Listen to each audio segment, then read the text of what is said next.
এটি হচ্ছে দুনিয়ার সবচেয়ে বড় বাঁধ।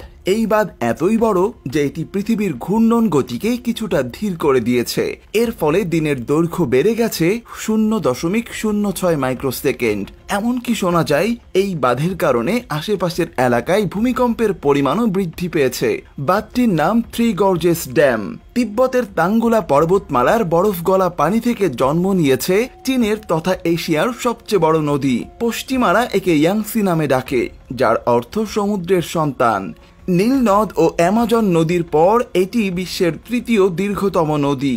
যে কোনো দেশের মধ্য দিয়ে পাড়ি দেওয়া সবচেয়ে বড় নদীও এটি। ইয়াংসি নদীটি চীনের 10টি প্রদেশ পাড়ি দিয়েছে।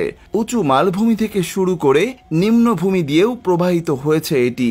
তবে 3/4 পাহাড়ি অঞ্চল। কিছু কিছু অঞ্চলে রয়েছে গভীর উপত্যকা, গিরিখাত ও গিরিসংকট।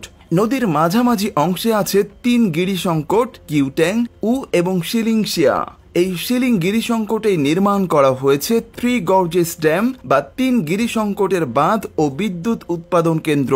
প্রায় 2 দশক ধরে কার্যক্রম চলার পর 2008 সালে এই বাঁধ নির্মাণ সম্পন্ন হয়। বাঁধটির উচ্চতা 181 মিটার, যা প্রায় 60 তলা ভবনের সমান। এর জলবিদ্যুৎ কেন্দ্রের বিদ্যুৎ উৎপাদন ক্ষমতা প্রায় 22,500 মেগাওয়াট।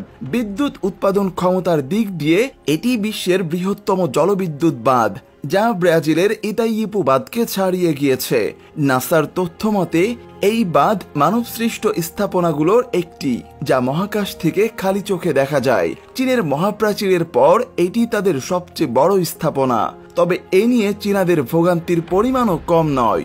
বন্যা নিয়ন্ত্রণে ব্যর্থতা ও পরিবেশগত বিপর্যয় নিয়ে এই বাঁধ অনেক বিতর্কও সৃষ্টি করেছে।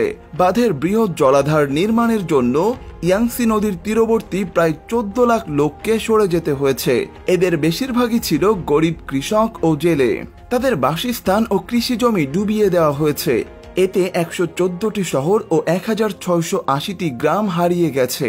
এই বাঁধ নির্মাণের আগে চীনের 3 বৃহৎ বাঁধ মিলিয়েও এত মানুষকে তাদের বাসস্থান ছাড়তে হয়নি। পরিবেশের উপর এই বাঁধের বিরূপ প্রভাব নিয়েও সমালোচনা হয়। বাঁধের ফলে যে কৃত্রিম জলাধার তৈরি করা হয়েছে তার পানিধারণ ক্ষমতা প্রায় 39.3 ঘন কিলোমিটার, যার ভর 39 ট্রিলিয়ন কিলোগ্রামেরও বেশি।